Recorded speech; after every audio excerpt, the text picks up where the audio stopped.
Hi there, this is Darren O'Neill from Darren's Tech Tutorials and darrenO'Neill.eu.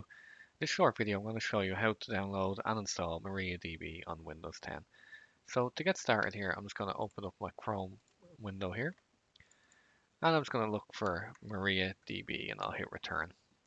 Okay, so I'm going to click on download here, and I'm then going to click on download MariaDB server. Okay, and I'm going to look for the stable release, so I'll click the button here for stable release, and let's just select Windows. And what we're going to get the MSI, so that's going to be easier for us to install. And I'm just going to click to download this. So this should begin to download now momentarily. Oh, and let me just proceed to download this. Okay, so the download is running now, so I'll just pause the video to begin the download. Okay, so my download has finished here, so let me just click and click open. Let me pull this across so you guys can see it. Okay, so I'm going to click next. And I'm going to accept the license, obviously read this to make sure you accept it. I'm just going to click next. I'm going to set a root password, so I'm just going to set one here for myself. Obviously set a secure password for yourself.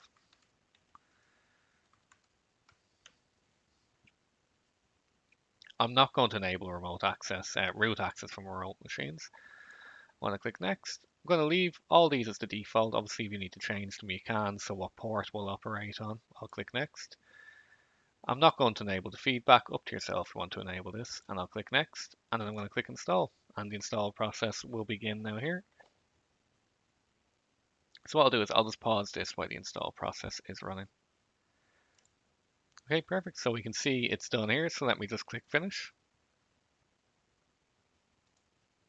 Okay, so now let's just search for MariaDB in our program. So here we have the MS SQL client for MariaDB.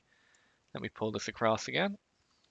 I'll enter the password that I set there, and that's it. We've now installed MariaDB on Windows 10.